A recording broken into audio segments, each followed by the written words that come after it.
Assalamualaikum warahmatullahi wabarakatuh. Selamat pagi semuanya.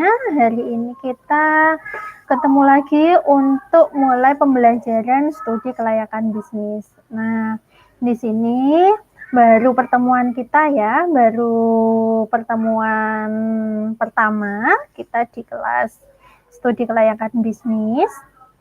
Nah, untuk pertemuan pertama kita akan mempelajari apa manfaat dari studi kelayakan bisnis dan bagaimana prosesnya, langkah-langkahnya secara umum.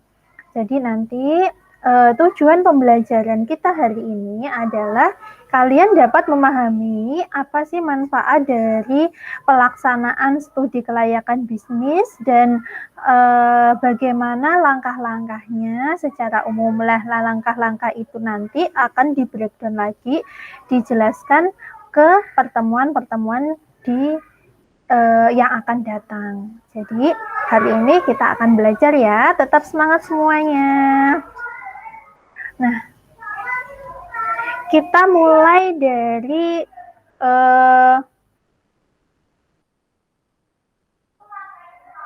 nih. Kita mulai dari manfaat studi kelayakan bisnis dan semua tahapannya. Sebelum kita membahas itu lebih lanjut, perkenalkan lebih dahulu. Saya akan yang akan mendampingi kalian selama 1 semester ke depan. Nama saya Elia Astuti, SPDN-MSI. Oke, kita lanjut ya.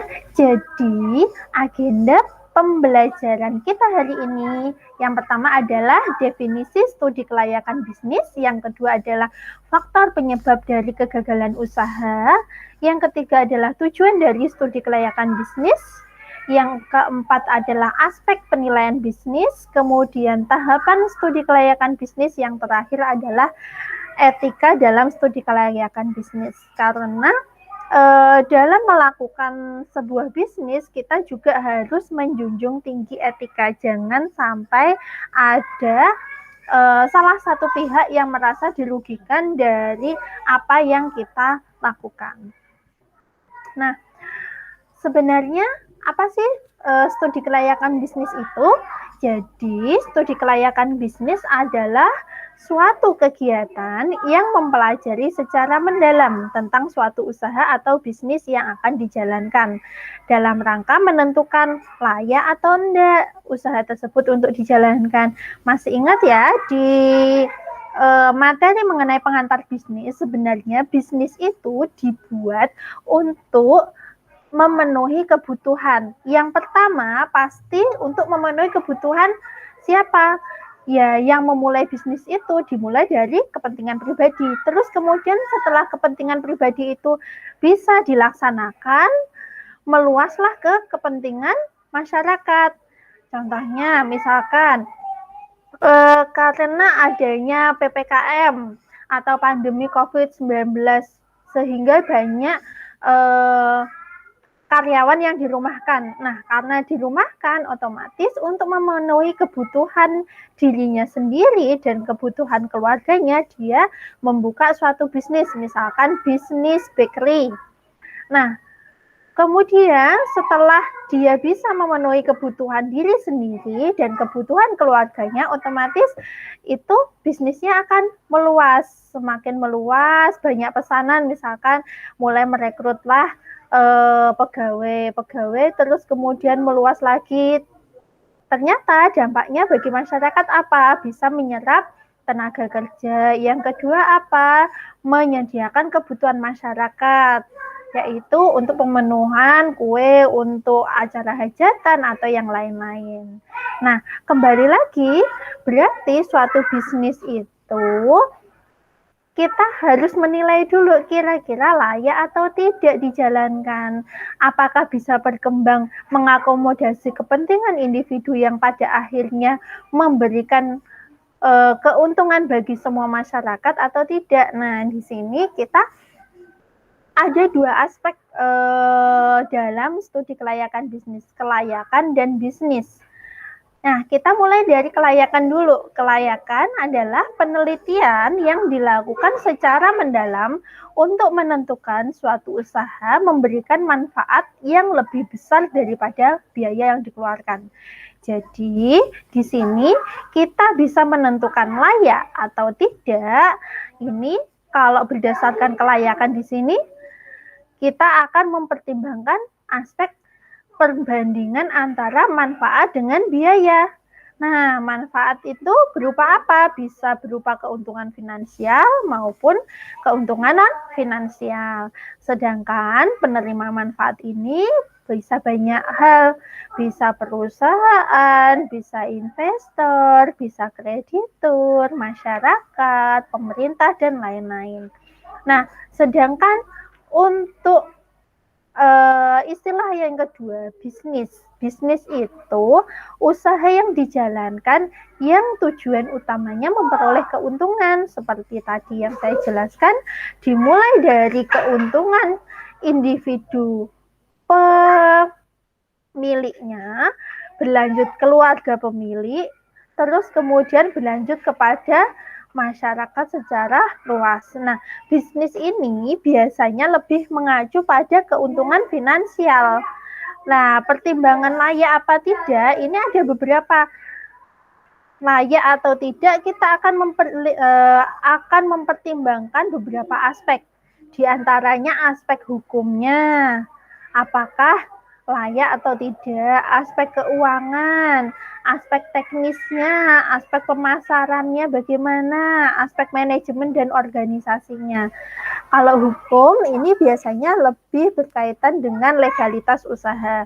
Keuangan tadi kira-kira kalau kita menjalankan bisnis itu jadinya rugi apa untung ya secara keuangan. Kalau teknis di sini lebih kepada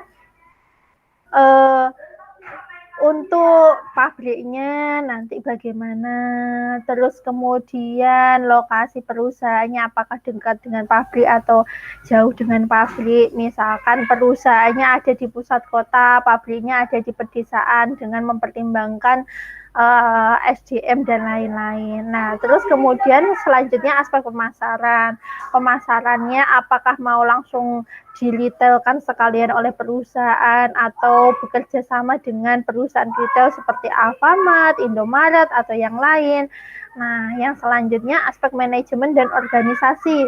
Bagaimana manajemennya? Apakah dikelola secara mandiri, kita hanya memerlukan personil yang sedikit, apakah kita memerlukan personil yang lebih banyak, misalkan ada yang bagian gudang sendiri, bagian akuntansi sendiri, bagian pemasaran sendiri, bagian legalitas hukum sendiri, itu seperti apa. Nah, dari beberapa aspek itu barulah kita menentukan, oh perusahaan ini layak, oh perusahaan ini kurang layak, misalkan seperti itu. Itu untuk pertimbangan dalam kita melakukan studi kelayakan bisnis.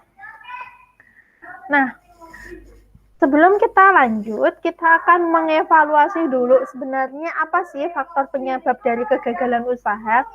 Dari sini ya, ini saya ambil salah satu contoh, yaitu penjualan Windows Phone sama Nokia. Nah, di sini kalau kita lihat dulu itu Nokia kan rajanya pasaran handphone ya. Nah, semakin ke sini menjadi smartphone, Android dan lain-lain itu menurun, merosot. Nah, sebenarnya apa sih yang mengakibatkan kegagalan suatu usaha seperti ini? Bagaimana tiba-tiba bisa jatuh? Bagaimana kok seperti itu? Jadi, untuk studi kelayakan bisnis itu dilakukan tidak hanya di awal ketika kita mendirikan usaha, tapi bisa juga ketika kita telah menjalankan usaha itu, jadi usahanya telah berjalan, ataupun ketika kita sudah lama menjalankan usaha sehingga ada penurunan produk, kita akan melakukan studi kelayakan bisnis lagi. Nah, di sini ada beberapa faktor penyebab kegagalan usaha. Di antaranya yang pertama, data dan informasi tidak lengkap. Jadi, kita tidak dalam melakukan suatu bisnis, kita juga harus melakukan riset terhadap pasar, riset terhadap pesaing, riset untuk pengembangan teknologi yang lebih baik lagi. Seperti itu, kita harus mempunyai data dan informasi selengkap-lengkapnya. Seperti yang kita ketahui, orang yang sukses dan berhasil di masa yang akan datang, di masa depan adalah orang yang menguasai teknologi dan informasi. Untuk itu, tetap belajar, tetap terbuka dengan semua informasi dan bisa menyaringnya dengan baik. Yang kedua, faktor penyebab kegagalan usaha adalah karena adanya tidak teliti, salah perhitungan. Nah, contohnya apa? Misalkan pembukuannya harusnya jelas, ada pemisahan antara uang pribadi dengan uang usaha. Jangan sampai dicampur. Mikirnya, oh uangku banyak, kemudian dipakai untuk kegiatan pribadi, terus akhirnya uang yang harusnya untuk pengembangan usaha habis, tidak jalan. Nah, jadi disinilah kita harus disiplin, harus benar-benar memisahkan antara uang untuk usaha dan uang untuk kegiatan kehidupan sehari-hari itu kalau bisa dipisahkan. Nah, terus kemudian pelaksanaan pekerjaan yang salah ini juga salah satu penyebab kegagalan usaha. Misalkan kita ingin berbisnis, harusnya pilihlah pekerjaan yang sesuai dengan bidang dan minat kita masing-masing. Misalkan kita di pendidikan akuntansi Unipma ini belajarnya tentang akuntansi. Oh iya, saya kuat di bidang akuntansinya. Saya menguasai teknologi komputerisasi akuntansi. Maka salah satu usaha yang mungkin kita jalankan, oh saya mau bikin bimbel akuntansi online. Oh itu bisa. Tapi kalau misalkan, oh saya bidangnya akuntansi, tiba-tiba, oh saya bikin usahanya pertanian saja, sementara kita tidak mengetahui dasar-dasar basicnya pertanian itu seperti apa. Nah, itu yang mengakibatkan salahnya pekerjaan. Nah, pekerjaan yang salah itu akan mengakibatkan tindakan yang boros, tidak efisien. Terus kemudian ada juga kondisi lingkungan, itu juga bisa mengakibatkan kegagalan usaha. Contohnya apa? Nah, contohnya kemarin kita lihat salah satu video ya, ada keputusan mau salah satu negara itu mau mengekspor daging babi ke Indonesia, terus kemudian ditertawakan oleh beberapa tim pemasarannya. Kenapa? Karena mereka tidak tahu kondisi lingkungan di Indonesia, lingkungan di Indonesia kan mayoritas Muslim, pasti nggak cocok lah seperti itu. Kalau negara lain mungkin. Jadi kondisi lingkungan itu juga mempengaruhi usaha apa yang mau kita jalankan. Terus kemudian unsur sengaja. Kalau unsur sengaja ini lebih ke tindak pidana ya, mengakibatkan salah satu perusahaan itu gagal. Jadi misalkan penyelewengan, penggelapan, kecurangan dan lain-lain sehingga usaha itu gagal. Nah, ini nanti arahnya lebih ke tindak pidana. Nah, sekarang apa sih manfaatnya kita ini berbisnis? Yang pertama, kita bisa memperoleh keuntungan. Keuntungannya, kalau memperoleh keuntungan untuk siapa? Yang pertama, karena kita ini makhluk pribadi ya, jadi biasanya lebih ke diri sendiri. Setelah diri sendiri itu berhasil merambah ke keluarga, keluarga berhasil merambah ke masyarakat. Nah, keuntungan ini bisa bersifat finansial maupun non-finansial. Yang kedua, yaitu membuka peluang pekerjaan. Kalau kita bikin bisnis baru, otomatis kita butuh tenaga kerja kan? Nah, disitulah kita akan merekrut karyawan yang akan meningkatkan peluang pekerjaan. Nah, manfaat ekonomi. Manfaat ekonomi apa? Ini ketika kita merekrut pegawai baru, otomatis pegawai baru itu yang awalnya tidak punya pekerjaan, akhirnya bisa bekerja, mereka dapat gaji. Gaji dari mereka itu untuk membeli barang-barang kebutuhan mereka. Nah, di masyarakat pun karena adanya pekerja yang membeli barang-barang yang mereka jual, otomatis roda perekonomian dalam masyarakat itu berjalan dengan baik. Terus yang selanjutnya, manfaat bisnis yang lain apa? Tersedia sarana dan prasarana. Contohnya apa? Contohnya adalah ketika dulu di luar daerah, di luar Jawa, itu kan untuk sarana dan prasarana akses jalan, akses listrik, akses internet, itu kan masih agak kurang ya, karena apalagi untuk daerah 3T. Nah, dengan adanya suatu bisnis yang berkembang secara pesat, otomatis ada perhatian dari pemerintah. Kenapa? Karena sebuah bisnis pastilah dia akan membayar pajak. Nah, setelah diperhatikan dari pemerintah, karena dia adalah salah satu pembayar pajak yang bijak, yang taat, terus kemudian juga bisa membawa dampak perekonomian bagi masyarakat, dibukalah jalan-jalan untuk menambah sarana dan prasarana yang meningkatkan kegiatan operasional bisnis. Nah, ini berkaitan dengan yang selanjutnya, membuka isolasi wilayah. Jadi wilayah-wilayah terpencil sekarang mulai mendapatkan akses jalan, akses listrik, internet karena adanya suatu bisnis yang maju di wilayah tersebut. Terus kemudian yang selanjutnya adalah meningkatkan persatuan dan membantu pemerataan pembangunan. Nah, terus di sini tujuan studi kelayakan bisnis. Nah, kita kan tadi tahu ya, bisnis itu seperti apa, tujuan utamanya seperti apa. Lah, terus sekarang studi kelayakan bisnis itu sebenarnya seperti sebuah penelitian. Jadi kita itu ingin meneliti apakah sebuah bisnis itu layak untuk dijalankan atau tidak. Kenapa kita harus melakukan penelitian itu? Yang pertama, menghindari risiko kerugian. Kenapa? Karena tidak semua kemampuan finansial itu diperoleh dari diri pribadi. Kadang dalam menjalankan bisnis kita mengajukan pinjaman dari bank atau misalkan kita menjual saham kepada bursa saham. Nah, kalau ternyata bisnis yang kita jalankan itu tidak bisa berjalan, maka kan resiko kerugian ditanggung oleh siapa? Oleh diri kita pribadi, ditanggung oleh kreditur, ditanggung oleh investor. Jadi sebenarnya studi kelayakan bisnis itu tidak hanya penting bagi satu orang pemilik saja atau orang yang ingin membuat startup bisnis, tapi juga beberapa pihak yang saling berkaitan. Nah, kalau kita bisa merencanakan bisnis secara detail, terus kemudian meliputi semua aspek-aspeknya, kita akan memperoleh gambaran secara umum. Oh, kira-kira bisnis ini potensial apa tidak ya?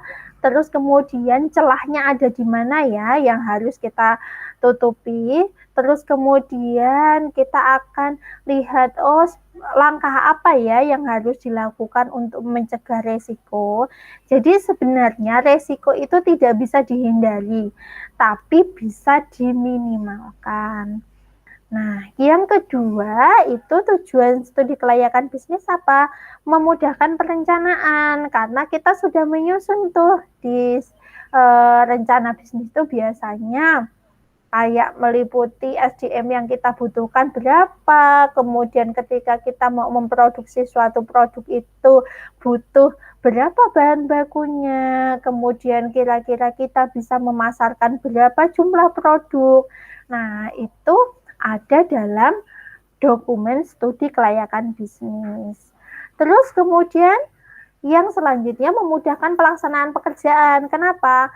Karena sudah ada rencananya, misalkan produksi yang sesuai dengan jumlah minat terhadap produk A adalah 4.000 unit misalkan. Nah, dari 4.000 unit kita membutuhkan SDM 20 orang, bahan baku sekian, ini sekian, itu ada di perencanaan. Nah, karena di rencananya sudah detail untuk pelaksanaan kegiatan, kita tinggal laksanakan. Kita butuh 20 orang, kita melakukan rekrutmen. Kita butuh bahan sekian, kita tinggal hubungi pemasok. Kita harus menjualnya di daerah A, B, C, D, E, dan seterusnya. Kita tinggal mendistribusikan produk itu. Nah, selanjutnya karena sudah ada rencana, ketika nanti proses pelaksanaan itu ada yang menyimpang, kita bisa mengawasinya. Kenapa? Kita tadi butuhnya hanya 20 orang, kenapa yang direkrut 25? Ternyata yang 5 itu adalah titipan dari si A, si B. Nah, kita bisa melakukan pengawasan dan pengendalian. Ini harusnya nggak boleh, 20 ya 20 aja. Kalau seperti itu cara mainnya akan merugikan bagi perusahaan dan lain sebagainya. Nah, sekarang kita lanjut tadi untuk menyatakan bahwa suatu bisnis itu layak atau tidak layak, kita akan melihat beberapa aspek ya di slide yang pertama tadi. Nah, di sini kita akan bahas dari masing-masing aspeknya. Nah, di sini masing-masing aspek hukum. Yang pertama, aspek hukum adalah keabsahan perizinan perusahaan. Kira-kira untuk mendirikan suatu perusahaan baru itu kita harus mengurus legalitas hukum apa aja, misalkan IMB-nya atau PIRT-nya atau apa seperti itu. Di sini untuk aspek hukumnya. Yang kedua adalah aspek pemasaran. Aspek pemasaran di sini kita akan menilai potensi dari peluang pasarnya. Kira-kira kita akan kita akan fokus ke segmen pasar apa? Apakah anak-anak, apakah remaja, atau orang tua, atau kita akan fokus ke segmen geografis tertentu? Apa kita akan fokus dengan harga yang rendah masyarakat untuk kalangan bawah, atau kita fokus kepada masyarakat kalangan atas di mana produknya itu memiliki prestis tertentu? Seperti itu. Kita juga harus menilai ini. Yang selanjutnya, aspek keuangan. Di sini kita akan melakukan pembandingan antara pendapatan dan biaya. Jangan sampai besar pasak daripada tiang. Jadi, kita harus membandingkan pendapatan dan biayanya. Cukup nggak untuk gaji karyawan? Cukup nggak untuk biaya operasional? Cukup nggak untuk bayar pajak? Seperti itu. Jadi di sini kita akan melakukan penilaian keuangan. Nah, yang selanjutnya adalah aspek teknis dan operasi. Aspek teknis dan operasi itu lebih kepada kegiatan operasional perusahaan, seperti lokasi kantornya di mana, lokasi pabriknya di mana, gudangnya bentuknya seperti apa, terus apakah kita menggunakan mekanisme persediaan FIFO, LIFO, average, atau yang lain, itu masuk dalam teknis operasi. Nah, yang selanjutnya adalah aspek manajemen dan organisasi. Di sini kita akan mengelola usaha dan struktur organisasinya. Apakah kita membuat struktur organisasi yang berjenjang? Apakah kita akan membuat struktur organisasi yang sama dalam satu garis koordinasi? Jadi tidak ada pangkat yang lebih tinggi, lebih rendah, semuanya dalam strata yang sama. Nah, itu kita akan mengaturnya di bagian aspek manajemen dan organisasi. Yang selanjutnya aspek ekonomi sosial. Jadi, kita akan mengevaluasi dampak dari kegiatan usaha atau proyek yang akan kita jalankan. Misalkan, kalau kita bikin pabrik di sini merugikan masyarakat apa enggak ya? Misalkan kita membuat peternakan di sini itu kira-kira mencemari lingkungan atau tidak ya, ini terkait dengan yang terakhir, aspek dampak lingkungan, mencemari lingkungan atau tidak. Terus kemudian ketika contohnya aspek ekonomi sosial mungkin seperti ini. Seperti pendirian Alfamart Indomaret, misalkan sudah banyak toko kelontong di daerah itu, terus kita mendirikan Alfamart. Kira-kira kalau mendirikan Alfamart di sini mematikan toko kelontong yang kecil-kecil enggak? Itu adalah aspek ekonomi sosial.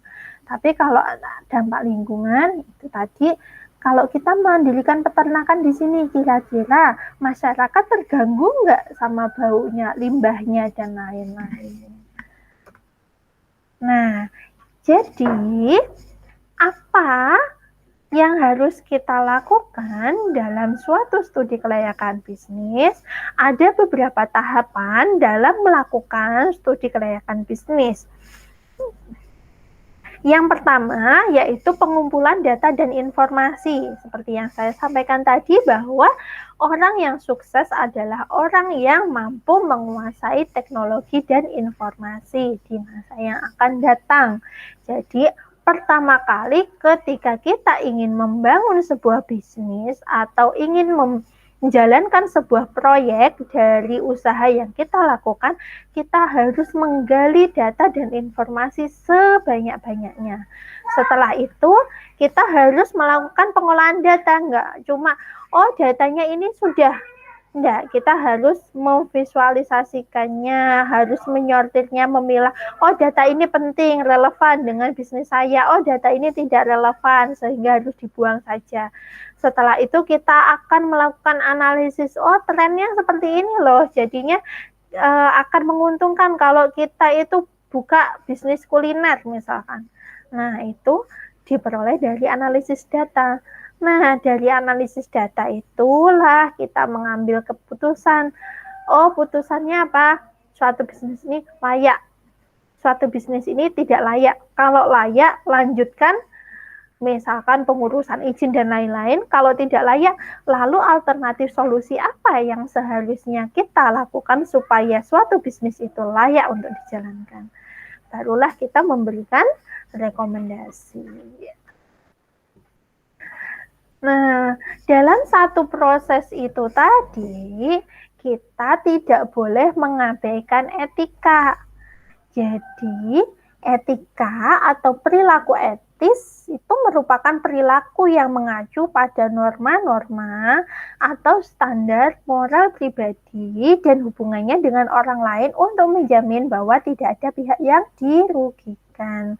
Dalam studi kelayakan bisnis ada beberapa etika yang harus kita jalin. Yang pertama, etika kita sebagai peneliti dengan responden. Misalkan kita ingin meluncurkan produk baru, kita akan membuat survei kepada masyarakat. Kita tidak boleh memaksa dengan kasar, misalkan harus melindungi identitas responden, harus menjaga rahasia klien juga, seperti itu. Jadi tidak memaksa, misalkan ada orang, Mbak mohon pendapatnya Mbak, ini, misalkan. Terkadang respondennya, mohon maaf saya buru-buru, ya udah jangan sampai dikejar-kejar, janganlah Mbak 5 menit aja, kita perlu informasi dari Mbak gini. Itu enggak boleh sebenarnya. Secara etika itu sudah mengganggu. Jadi ketika kita ingin melakukan riset pasar, kita harus mempertimbangkan kenyamanan responden sebagai informan dalam kita melakukan riset, sehingga mereka bisa memberikan opini yang sejujurnya berdasarkan sudut pandang mereka.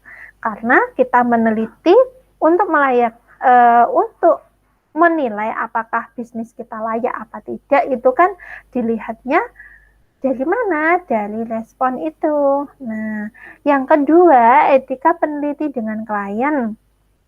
Nah, ketika klien kita itu ingin melakukan riset pasar, biasanya klien masih melakukan itu untuk produk yang belum diluncurkan. Misal, ada sebuah perusahaan minuman A ingin meluncurkan jus jeruk dalam kemasan misalkan. Nah, gimana kita bisa menjaga kerahasiaan klien itu dengan memperoleh hasil yang maksimal tanpa menyakiti responden gitu ya. Jadi kita tetap menjaga keduanya, klien juga, responden juga gitu. Jadi kita tidak boleh memaparkan, oh ini kita melakukan penelitian dari perusahaan A karena mau meluncurkan produk ini dengan rasa ini, dengan komposisi ini. Usahakan jangan mengungkapkan sesuatu yang menurut klien itu masih rahasia karena belum diluncurkan di pasar. Kenapa? Karena khawatirnya ada pesaing, terus kemudian ada juga apa ya, masih dalam kerahasiaan biasanya itu ketika kita mengungkapkannya akan bermasalah secara hukum. Nah, yang selanjutnya itu adalah etika peneliti dengan asisten.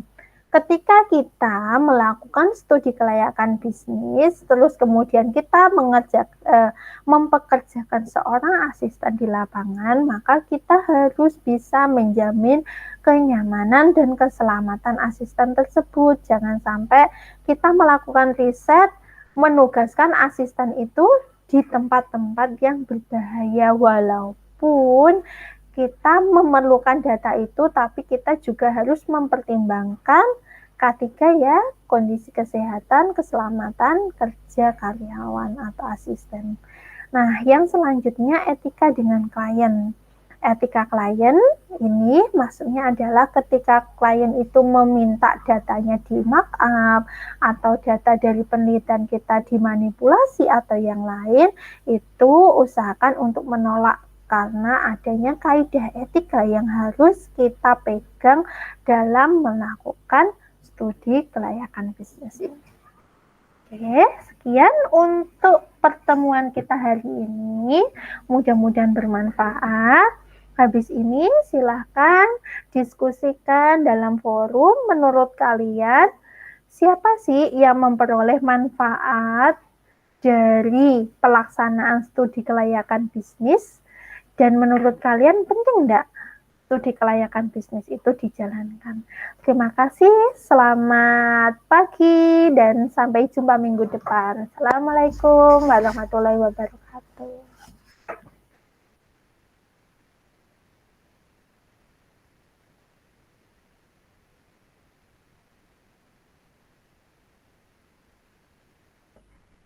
Sampai jumpa.